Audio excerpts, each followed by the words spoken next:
Every year in the NFL, it's a new team. As far as goals go, we have one. Putting a f***ing ring on our finger. Welcome to the Buccaneers Observer Podcast. This is Ralph Phillips. I'm Molly Bay. Today is September 7th, 2020. We have 6 days until Buccaneers kickoff. Less than a week. What? I can't wait. And then we have only like 3 days till Thursday Night Football. 3 days till Thursday Night Football. First taste of NFL football this year. Houston Texans against the Kansas City Chiefs. Yep. At Kansas City, I think. With no fans. That's going to be so weird. I know, especially in that stadium. If it's at Kansas City. Oh my gosh, yeah, that's right. I mean, that place is such a tough place to play because of the fans. Yeah. Wow, that is... I hadn't even thought about that, but yeah, there's a lot of stands that are going to be like that, like Green Bay, even New Orleans, which I'm not too mad about.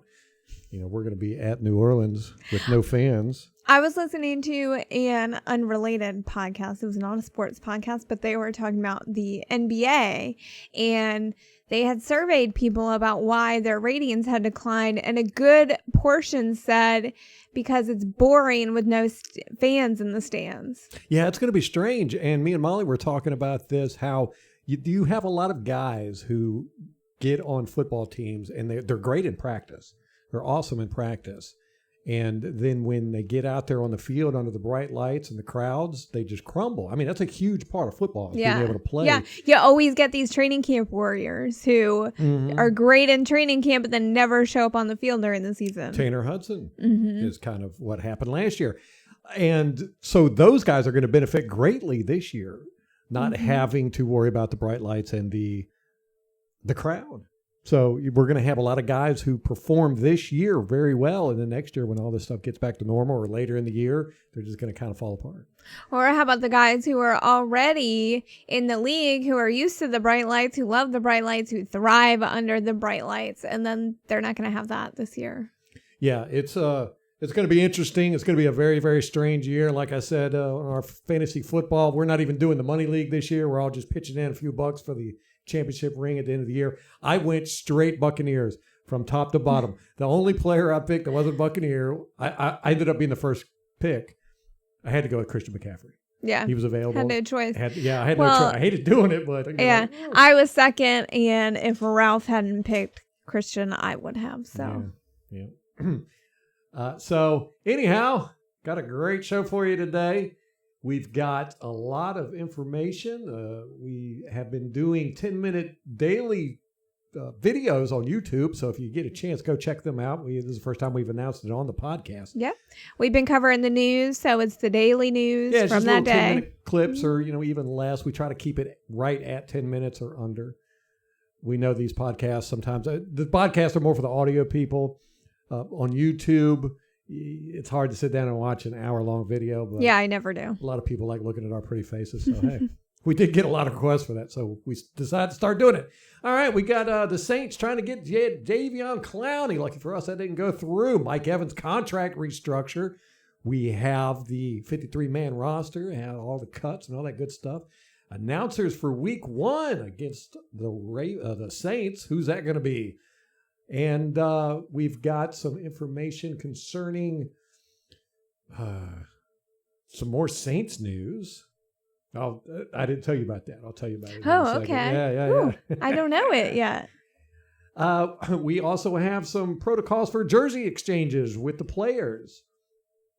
But first, before we get to that, everybody's favorite fact checks and follow-ups. Got 2 of them today, both follow-ups. Okay. All right, first off, who is the Dolphins quarterback? Molly, take a guess. Oh, gosh. Okay, hold on. Take a guess. Oh, all right. Now. Don't look at my notes, man. No, I'm not. Ryan Fitzmagic. How'd you know that? Yeah, he just got announced today that he's the starter over Taui Tagovailoa. Okay, the first one that came to mind was Ryan Tannehill, and I was like, wait, that's not right. Hold on. Let me think about this. I know. And then I remembered I had seen a headline about in training camp this year, Ryan Fitzpatrick's mom had passed away, and he learned in training camp and like left abruptly, obviously, in the middle of the practice. Oh, sorry to hear that. Yeah. Kind of a Debbie Downer, huh? Well, Miami Dolphins get ready for some exciting football for about 4 games. And then total crap after that. Well, they had him last year, right? I don't think he started. Was he the starter last year? Who knows? Does anybody watch Miami football? I don't know. I've got a friend of mine who's a huge Miami Dolphins fan, and he hasn't watched any games in like 3 years. Can you blame him? No. I don't know if I would watch. Not at all. I keep trying to get it. I'm like, look, the Buccaneers are in the same state. It's not really cheating, you know? Right, yeah. They're in a separate conference. Yeah, just come on over, buddy. Yeah. Look, they could have an NFC team and an AFC team, which a lot of people do that. And then eventually just phase out the AFC team. And, that works out too, because if by some miracle, the Miami Dolphins like turn it around in the next 10 years, you can be like, oh, I've always been a Miami Dolphins fan. You're not jumping on the bandwagon. You can break out your decade-old stuff and put it in the attic. Yeah. All right, next follow-up. Who is the head coach of the Jacksonville Jaguars still? Doug Marrone. Yes. Okay, good. We were questioning that, so yeah. I wanted to check out. But I found out some interesting information along with that. Okay. For one, this will be his 4th season with them as head coach. I was not aware he's been there that long. Okay. Jay Gruden is now the offensive coordinator for the Jacksonville Jaguars. Really? Yep. He was hired January 22nd, 2020. After getting ejected from the Washington football team. Maybe. I hope he can keep his hands off the office staff.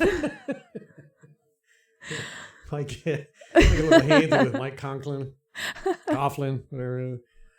Keenan McCardell is their wide receivers coach. Who was that? Oh, man, you are going to get smacked by every Buccaneer fan now. That was before my time. Keenan McCardell scored 2 touchdowns for us in Super Bowl 37. Okay. He played with us from 2012 to 2004.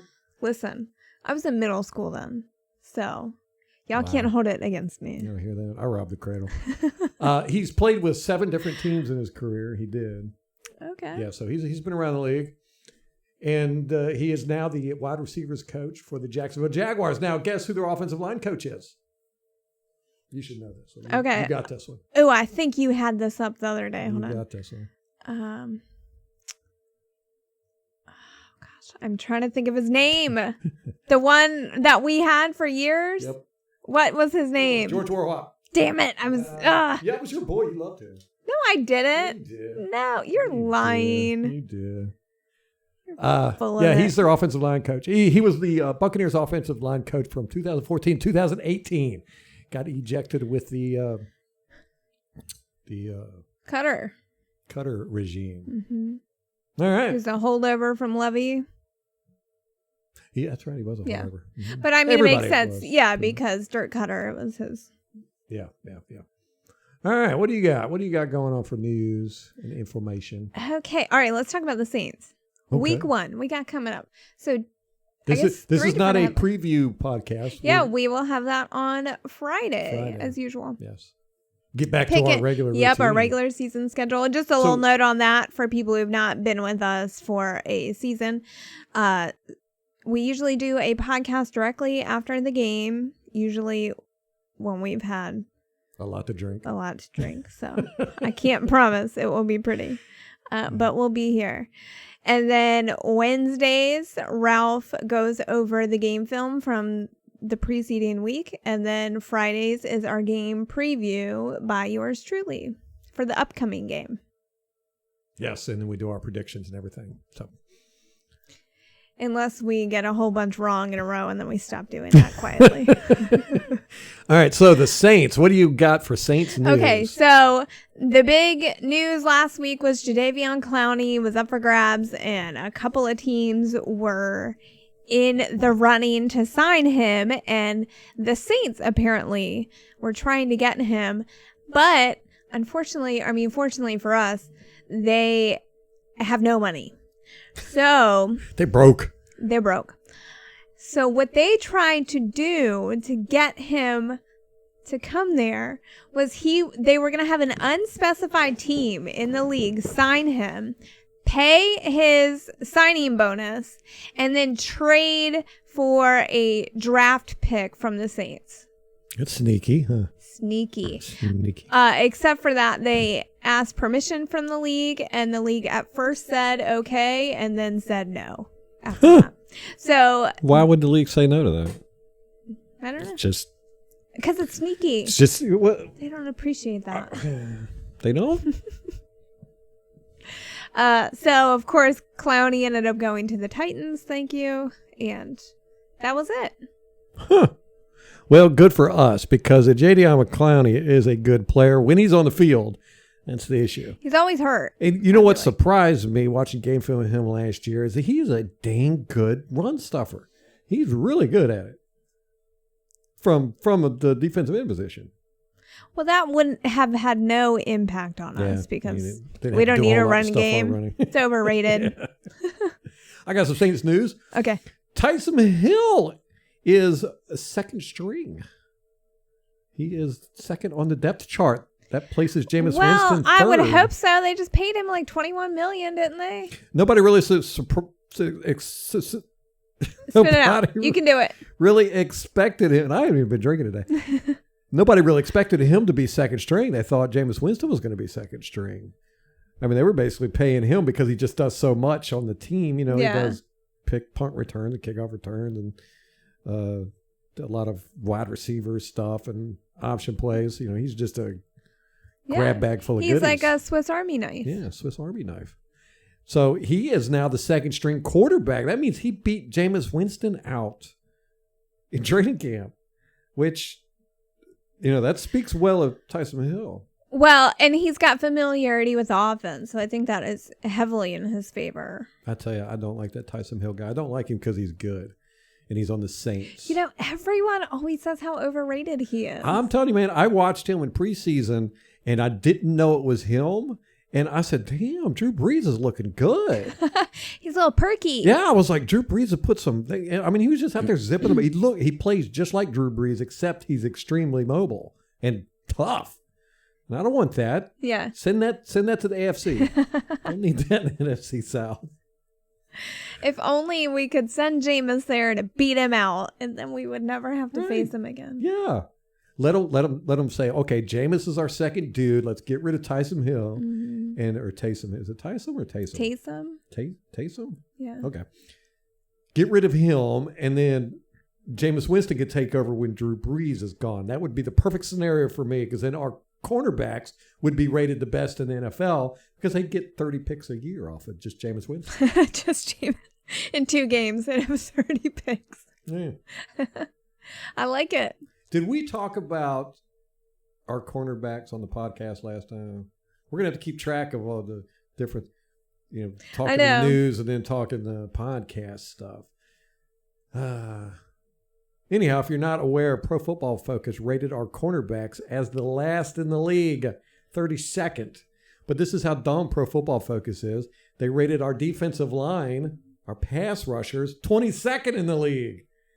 This after us having the sack leader and JPP, who only played half a season, come in and get almost 10 sacks. If you pay for Pro Football Focus Premium, you should drop it just for that. I got a bridge to sell you. They're horrible. Ralph hates Pro Football Focus, in case you didn't know. Well, it's everybody's got to make a buck and all that good stuff. The thing I don't like about them is how they push them on, what is it, CBS, NBC, whichever one. NBC, because it's Chris Collinsworth. Chris Collinsworth has a majority stake in Pro Football Focus, or majority ownership, and they tout Pro Football Focus all the time on that, and they don't tell you that. It's kind of a conflict of interest. And their player evaluation is garbage. I mean, they're evaluating the secondary based on the broadcast version where you can't even see. You can't do it. They're not on the screen and they're trying to evaluate and give you can't even see grades. What the safeties are doing. Yeah. On broadcast version, but yet they're going to rate the safeties. It's just like, what? And I could understand it maybe if they just wanted to get the grades out quickly and then maybe they were watching game film and then revising them. Yeah. But they don't do that. They just put it out with the game film and then the broadcast version and then they're done with it. And that's their whole thing is they get the grades out faster than anybody else. And that's because they go on the broadcast version. But if your grade is garbage, what good is it if it's fast? It's just fast garbage. It's all about marketing. If you tell enough people that it's good stuff, people are going to, And then there's a whole. They even use this in their marketing packages that NFL teams use Pro Football Focus in their scouting reports and everything. It's like, no, they don't.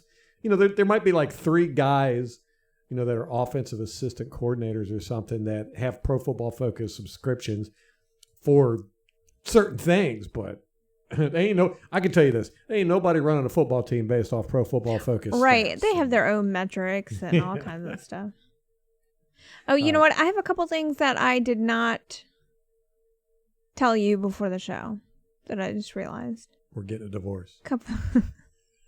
Couple news items.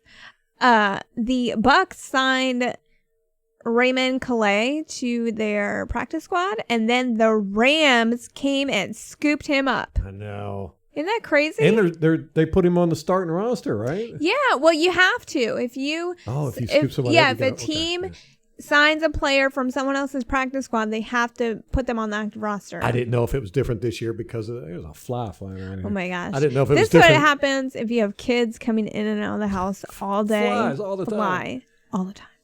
Drives me insane. I sound like my mom. You live in a barn? Yeah, Shut the door. We are now our parents. Constantly. Anyway, so apparently the Rams must have liked him coming out of college. I mean, I don't know what happened there. I'd like to hear the backstory. Mm-hmm. They must have scouted him or something. Yeah. Enough to scoop him up. And we also lost, or not lost, but let me see. Peyton Barber's with the Washington Redskins. We didn't re-sign his contract last year. Who else was it that they went to the Raiders? Oh, Dare was working out with the Raiders. But I don't know. Did they sign him? Not real sure. Well, good for him. We should probably know that. I know. Yeah, Star Ogunbowale was picked up by the Raiders. Now, did they do that before we got a chance to put him on our practice squad or not? I can't remember. No, I think we had put out the practice squad and then they announced that he was going out there. Okay. Or it may have been simultaneous. But I think that we had put out the practice squad already. Okay. And then he went out there. Leonard Fournette is going to be wearing number 28. Really? Yes. Wow. Yep. So Rojo's going to keep 27? Yeah.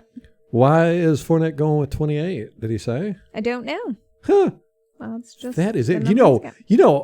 We talked about his character issues coming here to the Buccaneers. We were very hesitant to say we would even like him here because of his character issues. So far, he seemed to be extremely humble and likable. He's putting all these pictures out on Instagram. I mean, he's going crazy with all these pictures. I think he's got like somebody who does Photoshop for him. Oh, yeah. Yeah, he put out like memes, that meme with the 2 babies. And there was a picture with him and Tom Brady out today in their uniforms. Yeah. And, for him to not make a fuss about the number 27 and give it up to Rojo. Yeah. I mean, that's kind of a team player. There, yeah, very team-oriented, it seems like. However, I do want to talk about this. I watched game film on Leonard Fournette. Been watching it for the past couple of days. Really surprised me. I talked about we haven't had a bruising running back like him since LeGarrette Blount. And the Pewter Report, they put out the same thing. They put out an article talking about Fournette's a big weapon and how he's a bruising running back. Joe Buck's fan put out the same thing. And I'm going to say what I say all the time. They don't watch film. I'm guilty of that. I said it. Mm-hmm. But then again, I said, well, I haven't watched film on him yet, so I don't know. He is not a bruising running back. He's not a, bust through the line type player at all. Yeah. I watched about 10 minutes of game film. That's about my limit that I can get through. You're with me, and I'm all excited, and all this, and I look over, and you're on your phone. I know. I just get distracted. I don't have that attention span. But he gets tackled like immediately, goes down immediately.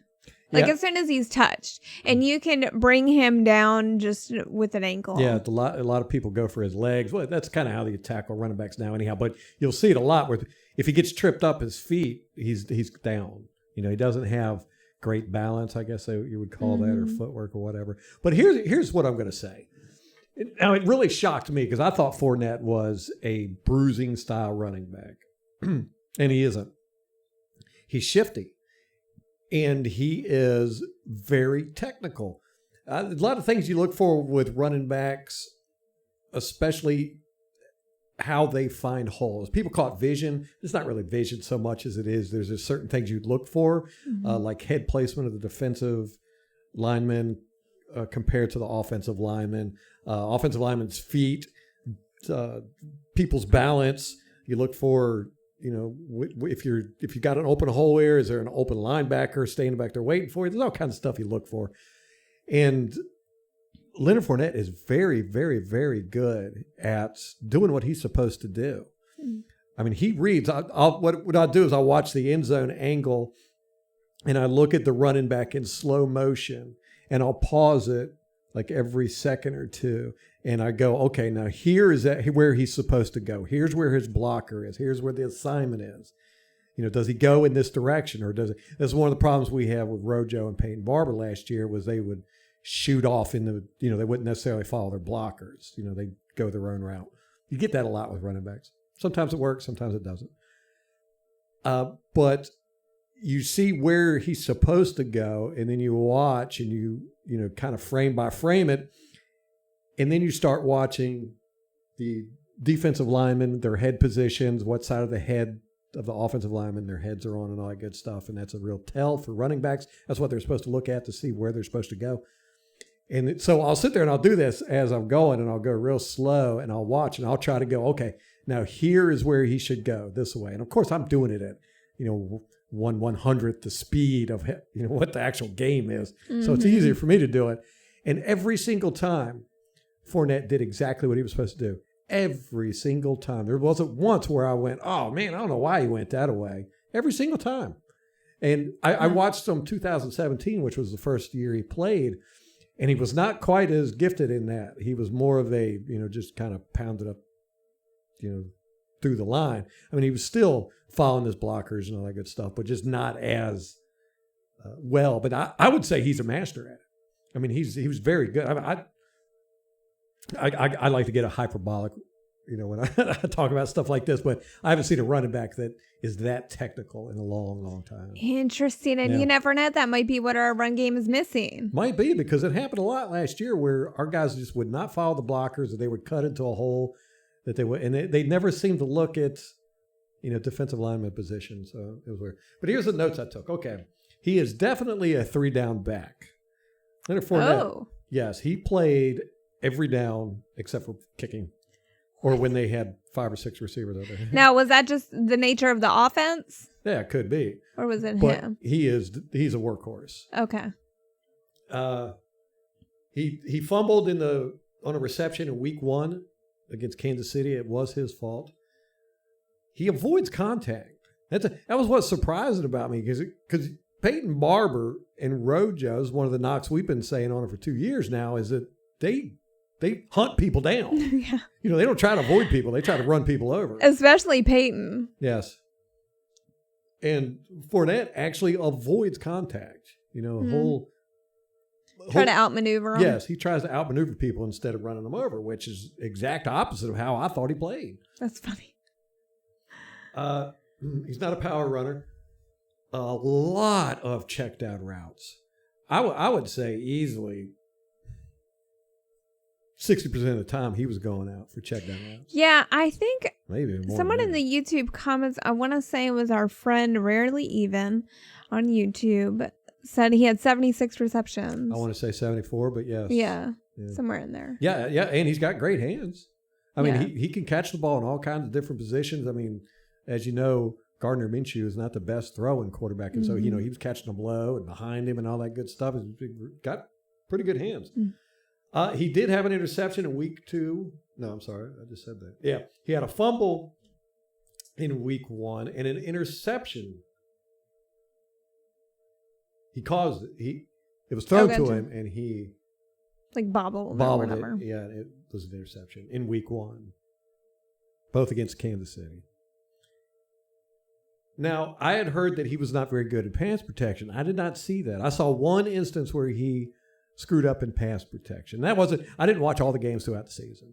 I think I watched 4 or 5 games, but that's a lot better than our guys were doing. Yeah, I was going to say the bar is pretty low. Yeah. Yes. He follows blockers well. He does not create holes. If there's not a hole there, he ain't going nowhere. Okay. So he's not busting through the line. Yes.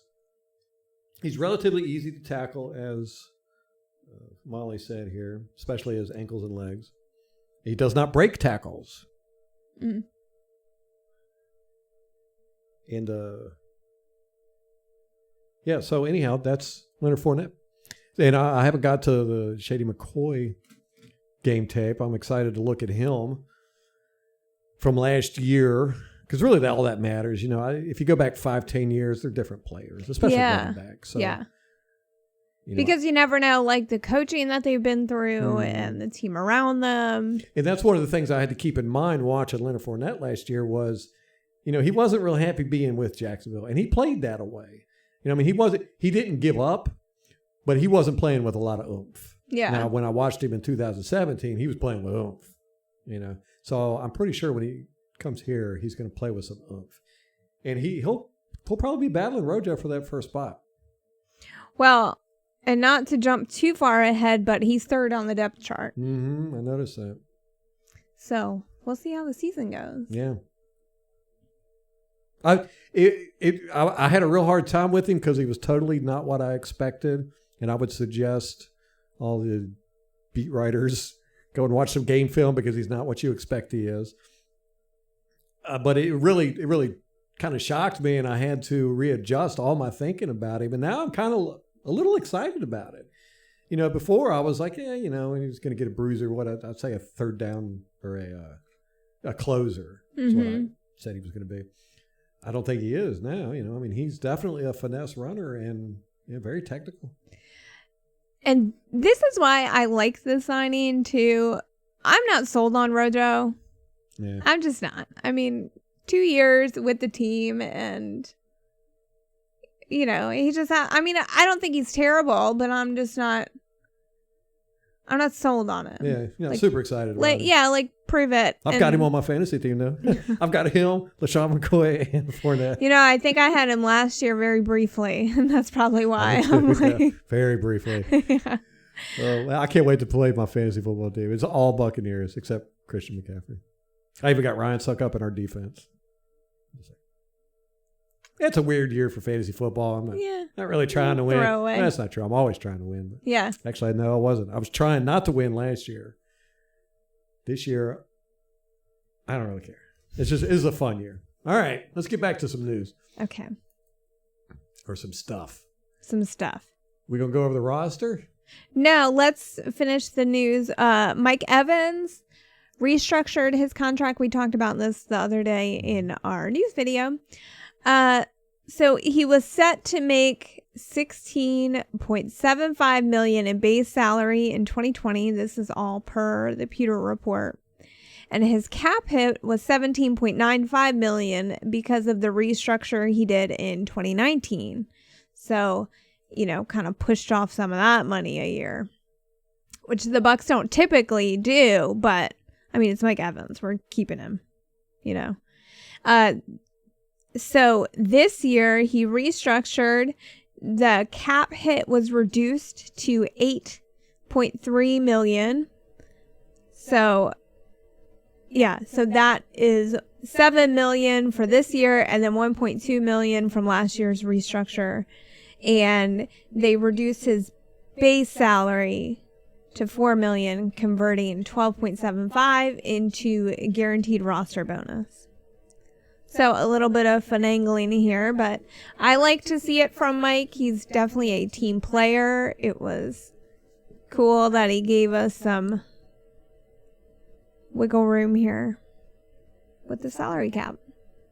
So just to get us through, because remember after we signed Leonard Fournette, we had like $100,000 in cap space. That's really tight. So. Mm-hmm.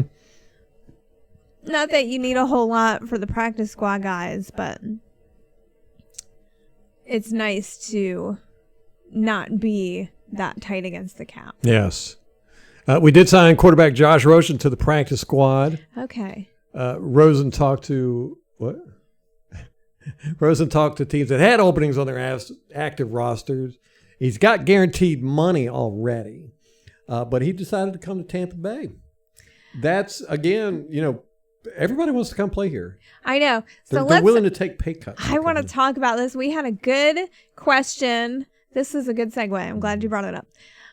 We had a question from Mark on Twitter, and he says, I kind of feel like we're trying to buy a Super Bowl ring. I mean, it's nice. Would you rather build a team that wins for years to come rather than a one-year wonder? Love to hear your thoughts on the next podcast. Thank you for the question, Mark. And I'm going to let you take this one. All right, Mark. Yes, I would much prefer. Winning is important, but we got to remember this is entertainment. And like me and Molly say all the time, I like to see an entertaining team. I like to see close games, fight it out, duke it out. I mean, if we came in and blew every team out where it was 50-3 every week, while yes, it would be fun and, win the Super Bowl and all that good stuff, honestly, it wouldn't be that exciting. You like to watch good football. That's what I like to see. So that's the number one thing for me is good football. Yes, I would much prefer to have a team that wins for many years to come. I'm not a big fan of free agents. We've said this many times on the podcast. We prefer homegrown football. We like guys drafted, stay with the team, and to have their career here. That's how the championship Buccaneers were. They were all homegrown, except until Gruden came in, and we got Brad Johnson, Keyshawn Johnson, and all those guys to help on the offense. But I'm going to say this. Yes, it does seem like we're buying a winning season, but we're doing almost exactly like we did with John Gruden. We paid big for John Gruden. He brought in, an offense, a bunch of free agents on offense, changed the offense, helped us to the Super Bowl. Our defense was all homegrown. I think Simeon Rice was one of the few free agents that we had on the defense. The rest of them were homegrown. A lot of them had come from Florida football teams. That's the same way we are now. Our defense is homegrown. We've got Shaq Barrett. You could say he's a free agent, but to me, I'm going to say he's our guy. He was never a starter anywhere else. Yeah, and he really made his splash at Tampa. Yeah, and you've got Ndamukong Suh. But other than that, the rest of the guys are our guys that we drafted. And JPP. Yeah, and JPP. Yeah, and on offense, I mean, a lot of those guys are too. I mean, besides Tom and, Ryan Jensen was free agent Gronk. Mm-hmm. But the rest of them. Right. But back to Mark's point, what are we going to do when Tom Brady's gone? Yeah. That's the big thing. But now we've got Josh Rosen, who has a history with Byron Leftwich, who's not a bad quarterback. He's just been in some really bad situations. Was really a victim of a team in turmoil. I think he's drafted number 1 overall by Arizona, and it was the last year of that coaching staff, and he was a casualty of that. Right, and then he went to Miami, and of course. It's Miami, so. Right. I mean, what chance did he have? So I like this. And he, like Ralph said, had offers from other teams to be on the active roster. And because he had guaranteed money from Miami, he was like, I'll just take the practice squad. Yeah, and learn from Tom Brady. Yeah, why wouldn't you? And I love this because he's got the history with Byron, and it's like, if we can start, I don't want to say nurturing, but mentoring. Yeah, if Tom Brady can mentor his replacement, I am all for that. Yeah, and then let's not forget Ron Griffin back there. Yeah, but he's in his 30s. No, what he's early done. 30s. he's a very young 30-year-old. He's been playing in the league. What, this is going to be his 8th year? Is that right? I can't remember. I don't know. But And last year was the first year he got snaps as a starter. That's crazy. That is crazy. But he's a good quarterback. I like him. So we've got options, and then of course I think Bruce Arians is building his predecessor is already here. His successor. Yeah, I mean his successor is already here. Yeah. I think this coaching staff is going to be here for a long, long time, or at least a large part of it. Mm-hmm. And a lot of these players are going to be here for a long, yeah, long that's time. how I feel about the players. Because I mean, look on offense, we've got like our receiving core. We drafted all those guys. Mm-hmm. Yeah. Running backs not so much, but I feel like that position Now, is kind of more in a week transition. ago, I know. they That's were true. all our guys. That's true. The offensive line. I mean, Donovan, Allie, Alex Kappa, now Tristan. Yeah. I mean, those are all our guys. Ryan Jensen isn't, but Oh, he's speaking the of minority. Tristan Wirfs, did you see the video that on Instagram his girlfriend posted? She said, "I'm gonna video everything he eats in a day." Yeah, and it was like he started off. It was like this huge breakfast, like 4 eggs with hash browns and 6 pieces of bacon, and then he like eats this whole cake. He eats a whole pizza, and then some of her pizza. And then, it was just funny. He's a big guy. He's a big guy, though. I wonder if she has to cook for him every meal. Breakfast looked cooked. Yeah. Rest of it looked like they ate out. Oh, see, and that's going to change. Couple years in, all the guys do this. They get into cooking? No, they just take their diets more seriously. Oh, yeah. You know. Yeah, I saw him Like sitting there eating this pig. He had a big old container of cake, and he was just eating it. Oh my God. The whole cake. And I was bet like, Tom he's gonna Brady stop was doing like that. horrified. He's like, there's no avocado in that, is there? Is that a kelp cake? Yeah, so we did have rookie quarterback Reed Sinnett, and we had to get rid of him No, he's on the practice squad. no, they got rid of him. Oh, they did? Yeah, because Okay. to put Josh Rosen on there. We can't have 5 quarterbacks. 4 is bad enough. They did get rid of Reed? Yeah. Are you sure about that? Mm-hmm. Okay. All right. I believe you. But we have, it does seem like we're going all in just to try to build a team to win this year. And yes, we are in certain aspects. Mm-hmm. But I do think we have a foundation here of a team that can win forever. And one thing I think that Tom Brady's going to do, and Bruce Arians both, is that winning mentality. Mm-hmm. These guys aren't used to losing. And we needed that in Tampa Bay for a long time. It's been so long, and we expect ourselves to lose. And once we get that winning mentality, it's hard to dislodge that too. Yeah. So get that installed in here, and it can help us for years and years down the line. I think we're good. I think it does look like we're buying a team. Yeah. But I think underneath it is a really good foundation for a team that can, especially with our defense, our secondary, our linebackers.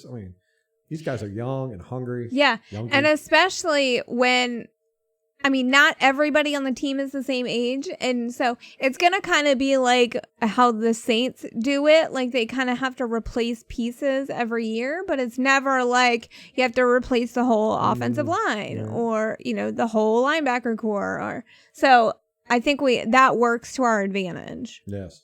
So I'm with you, Mark. I think you had said you prefer to have a team that's built for the long run. Me too. Mm-hmm. And I like homegrown teams. Not a big fan of free agency.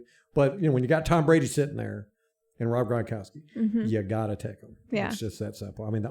There's only a handful of quarterbacks in the league that I wouldn't have got rid of to get Tom Brady. Jameis Winston was not one of those quarterbacks. So thanks for that. That was a good question. Appreciate it. That was a good question.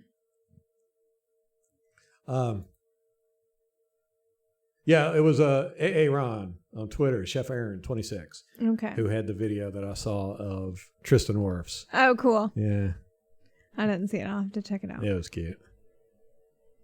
What else you got to talk about with the Saints? Anything? Nope. Nothing. We're way past the Saints. Okay. Anything with the Buccaneers? I was just going to go over the practice squad. Yes. Let's do it. All right. But apparently mine is not as up to date. My list. I just copy and pasted from the other day. I still got Reed Sinnett on there. Oh, man, you are so far behind. So far behind. All right. And Raymond Calais. He's still on my list, too. Okay, so practice squad. We've got wide receiver Josh Pearson, wide receiver Cyril Grayson, tight end Tanner Hudson, offensive lineman Zach Bailey, offensive lineman Nick Leverett, offensive lineman Zach Shackelford, defensive lineman Jeremiah Ledbetter, defensive lineman Benning Patoe. Scott Reynolds said this name today. Did he say it right? I don't know. Do we know? It's not the way that I said it. Patoe, I think that's what he said. Patoe. Inside linebacker Chappelle Russell, cornerback Herb Miller, cornerback Mazzie Wilkins, safety Javon Hagan, safety Dakota Dixon, and of course Josh Rosen. So, Pewter Report said that the practice squad rules this year, you have like 4 keepers, basically. Like players that other teams can't snatch up. Oh, really? Yeah. I bet they wish they would have put Vaughn on there. I know, right? Or Calais. Clay. Yeah. Well, Scott Reynolds was saying he probably would have been at the bottom of the list. It's interesting. There's so many new rules this year. I'm really not even going to try to keep up with I them. know. 'Cause, it's just going to be for 1 year, so I won't even try to memorize all that crap. I have a hard enough time keeping track of them during the regular season when you ain't got all this weird stuff going on. All right, 53-man roster. We've got... Now, there are a few surprises on the depth chart. Not a whole lot of surprises. We knew Tom Brady's going to be the starting quarterback. I don't know. That one was kind of up in the air. But there are a few surprises. Let's go through the list. Okay. We're going to start at wide receiver. Mike Evans is a starter. Chris Godwin is a starter. Now, what they've done is they've listed wide receivers, and we have 2 starting tight ends, O.J. Howard and Rob Gronkowski, instead of having 3 wide receivers and 1 tight end as starters. They went with 2 tight ends and 2 wide receivers as starters. So we got Mike Evans and Chris Godwin as starters. Behind Chris Godwin is Scotty Miller and Jaden Mickens. Behind Mike Evans is Justin Watson and Tyler Johnson. Which really surprised me. Has he even been on the practice field this year? I think like one day maybe. They must really like him from college. Yeah, no doubt. It's good to see Scotty Miller on there. I expect him to do big things this year. Behind Rob Gronkowski is Cameron Brate, our TD specialist. And behind O.J. Howard is Anthony Auclair. Our holding specialist. Is he the holder? Yeah. Okay. Maybe that's why our kickers aren't doing so good. Yeah. No, not the holder. He always gets holding penalties. Oh, holding penalties. Mm-hmm. Okay. Yeah. He's going to take that from DeMar Dotson. Maybe. The reigning champ. Left tackles, Donovan Smith. Behind him is Josh Wells. Yeah. Yeah. Ooh, hope he gets better this year. Hope he's gotten better. Left guard, starter, Ali Marpet. Behind him is Aaron Stinney. Center, Ryan Jensen. Behind him is A.Q. Shipley, who everybody's really high on. Right guard is Alex Kappa. Behind him is absolutely nobody. So he better not get hurt. That's not true because Joe Haig, who is the backup for right tackle Tristan Wirfs, can also play guard. So it looks like Tristan is starting week 1. Yes, it does look that way. Which, there was doubt. Bruce Arians had said, if he doesn't get up to speed, then Joe Haig will fill in week 1. But it appears Tristan Wirfs is ready to go. Yep, not necessary. Quarterback position, we got Tom Brady. Yeah. And behind him is Blaine Gabbert. And then Ryan Griffin. Running back, Ronald Jones is the starter. Then behind him is LaShawn McCoy. And then behind him is Leonard Fournette. And then behind him is Keyshawn Vaughn.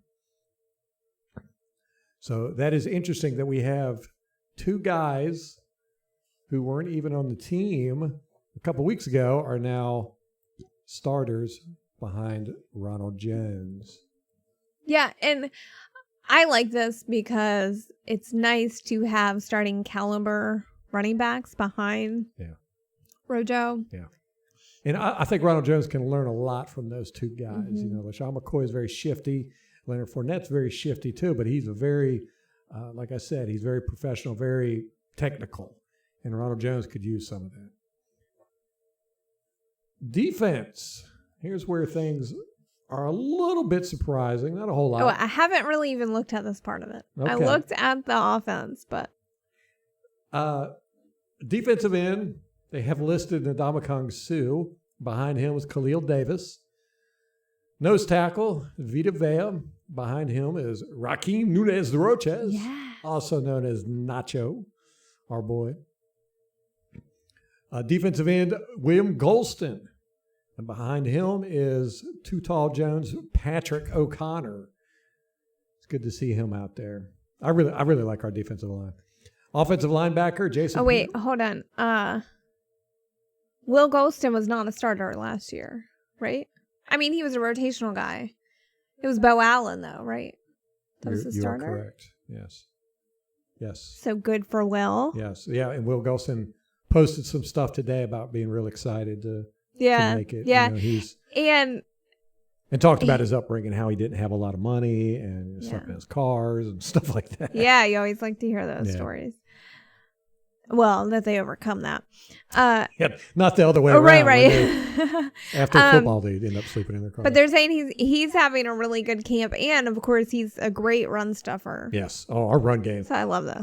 Our run stopping again. It's going to be better than it was last year. Okay, Jason Pierre-Paul is outside linebacker. Behind him is Anthony Nelson. Inside linebacker is Devin White. Shocker. Backing him up is Kevin Minter. Another inside linebacker is Lavonte David. And did they ever get the deal worked out with him for an extension? I don't think Not so. that I've heard yet, but there's no rush on it, I don't think. So no, he'll retire as a Buccaneer. Hopefully. Behind Lavonte David is Jack Sitchie. Outside linebacker, Shaquille Barrett. And then behind him is Quentin Bell and Cam Gill. So these are two rookies that everyone was pretty high on in training camp. And apparently they're both good on special teams. So they've got that going for them. Yes, and special teams is a real issue this year. We'll talk about that here in a second. So I'm curious to see what they do. I'm excited to see them in the regular season. Cornerbacks, we got Carlton Davis and Sean Murphy Bunting are starting. Now, this one really surprised me. Really? Yes, because I thought Jamal Dean would be a starter this year. Huh. Yes, no, Jamal Dean is backing up Sean Murphy Bunting. Who do you even unseat to give him that Carlton start? Davis. You think so? That's what I'm saying. Like, Jamal I just Dean don't think is that special, man. I mean, I think so, but I think we do. Although they're all young, I think they're all pretty talented, and I just don't see how you could justify unseating Carlton. Yeah. Well, Jamal Dean's going to see the field a lot in the nickel package. Cornerback behind Carlton Davis is Ryan Smith, our boy, special teams extraordinaire. Mm-hmm. And then behind him is the rookie Parnell Motley. I really want to see what he can do. Everyone's talked really highly of him. Man, we get that every training camp. Yeah. Safeties. Our two starting safeties are Antoine Whitfield Jr. I know. This one was a shock. Yes. Like, people were commenting on this on Twitter. Yes. That's surprising. Beat out Mike Edwards and Andrew Adams. Both. Right. And didn't Mike Edwards have the first interception on Tom Brady? He did. In training camp? It was not enough to earn the starting job. Nope. The two safeties are Antoine Whitfield Jr. and Jordan Whitehead.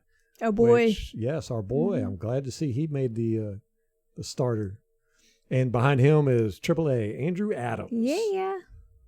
It was shocking. I really expected to see Jamal Dean listed as a starter, but like I said, he'll see the field quite a bit. He'll probably in nickel packages. He'll come in, and Sean Murphy Bunting will play nickel. So. Okay, special teams. Bradley Pinion, he's still our punter. Ryan Suckup is our new kicker. I like Ryan Suckup. He did good with Tennessee. You said he got injured last year is why they got rid of him? In the offseason, he had surgery and was not the same when he came back. Okay. We got Bradley Pinion is our kickoff specialist. And Zach Triner is our long snapper. Now, our punt returner and our kick returner are the same guy, Jaden Mickens. Yeah. Which that was a real surprise, too. Really? Because we talked about it in the last podcast. I wasn't listening to you. Or it might have been one of our news segments. Well, normally what they're doing now is they'll have a punt returner and then somebody else will be the kick returner. And this year they're just giving it to Jaden Mickens. He showed up in training camp. Okay, can you explain to me why it's necessary to have two different people? Well, punt returner is a lot different than kick returner. Okay, like how? Usually nowadays, your punts are returnable. Kickoff returns are not really returnable anymore. Mm-hmm. And if you do return them, you're not going to get that far because of the way that the guys on the punt team or the kick team are allowed to line up their formation. They just can't block as efficiently now. So it's not as easy to return kicks. Basically, all you have to do to be a kick returner is just catch the ball. A lot of times you don't even have to do that. Just let it bounce in the end zone. And go out. Take a knee. Yeah. But punt returning is huge because, a lot of times you get these high kicks and you got to catch that ball and go. With people running at you. With people running right at you in your face, and you're expected to get good yardage. So we're going to see if Jaden Mickens can handle that. Scotty Miller is listed behind Jaden Mickens in punt return, as well as Sean Murphy-Bunting and Antoine Whitfield Jr. And then Antoine Whitfield Jr. is behind Jaden Mickens in kick returns. Interesting. Yeah. So there we go. Our starting 53 Tampa Bay Buccaneers. How about that, I'm man? so excited. I know. Molly has been vibrating with all week. She's just like, I'm so ready. I'm so ready. I'm so ready. Usually it's Ralph that's doing this. And Well, I'm it's just just a weird thinking year. about how Yeah. much we have to do for the whole season. I'm like, know. I'm not excited. But this year I'm like, yay. Yeah, all my friends and everybody knows it's that time of year. Mhm. Don't try to talk to Ralph. He's going to be immersed in football. And I hope this year doesn't turn out to be a big mess. I don't think it will be. No, I don't. It seems like it's going pretty well so far. Oh my gosh, I will be like devastated if it turns out to, if it's anything but like an 11-5 season. Like that's the floor. Yeah, I mean 10-6 would be the floor for me. But yes, I'm looking at 13-3, 12-4. Yeah. Yeah, that's what I'm expecting. I ain't lying. I know. Going all in this year. Super Bowl or bust, We baby. go all in every year. Every year. Well, what did we say last year was our floor? Like 10-6, I think. I don't remember last year. I blacked that out. I know. We were drunk at the time.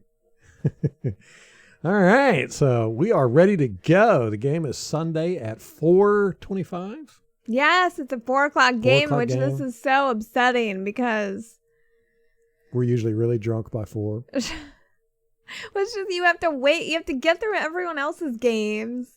I guess the only plus side is that like the bulk of the games are at 1:00, so you kind of get your pick. So there is that. Yeah. Yeah. Oh, we got to sign up for our pick-em too. Yeah, that's right. Gosh, there's so much to do. Did you know that And make our predictions for the... this game coming up is the first time in 74 regular season games that Tom Brady has not been favored to win? We're not favored to win against the Saints. It's the first 74 straight regular season. That's a record for the Super Bowl era. Well, they're going to be wrong because we're winning this. Yeah. I'm so confident. This is the only game I could say this year that I'm not positive we're going to win. There's a chance the same. I mean, we are playing on their field, and they have played together longer and all that good stuff. So there is the possibility. Jersey exchanges are back in 2020. What? I thought they banned them. They did. Listen to what they're doing. Are they going to make them get a dry clean first? It's worse. Oh no. It's worse. They've teamed up with Tide. Ugh. Right. This is okay. Right there. It I sounds know. like a marketing ploy and nothing else. Tide is going to cover the cost of one replacement jersey per player, all washed. When you want to exchange the jersey, you have to do it through mail after the game. Like, On-field exchanges are prohibited. I don't even know if they're going to be able to go and congratulate each other after the game. I don't know. But there's fine. after spending the whole game bumping into rolling each other, all over each slobbering other. each other. Yeah, sweating and bleeding and give me a break. Hey, everybody's gone insane this year. You can't expect anybody to think straight. All right, you got any more information over there? Molly, no. You all wrapped up? I'm done. Okay, it looks like that's it for us, guys. If you want to get in touch with us, the best way to do it is any way you can, actually. Go to BuccaneersObserver.com. We have all of our contact information there. You can reach us at Twitter. Our handle is at @Bucs_Observer. We are also on Facebook, YouTube, pretty much everywhere except Instagram, Snapchat, TikTok. What we need a list of all the social media stuff. It's probably like 20 long. I know. Yeah. And if you aren't subscribed on YouTube, please go and do that. We are doing daily news segments, as we talked about in the beginning of the podcast. So go give us a subscribe, hit the little bell so you'll get a notification when we post it. They're just 10-minute little sections where we just talk about the news of the day concerning the Buccaneers and anything in the league. Oh, that does remind me, in case you haven't heard, Mikhail Smith, Lovie Smith's son, was arrested for sex trafficking. We broke that news on our news segment. I think it was Saturday. No, I think we did it on the podcast. No. It was the end of the podcast. Oh, maybe it was the end of the podcast. I think so. Okay. Well, anyhow. In any case. Sad news to hear. We hope everything works out between those guys. As much as we're not big fans of Lovie Smith, you never want to hear anything like that. Mm-hmm. You seem like a good guy. All right, that's going to wrap it up for us on that horrible, horrible note. You got anything positive to say so we can go out on a positive note? We have football in 3 days. I knew that was coming. All right, that's going to wrap it up for us. Till next time. Go Bucs.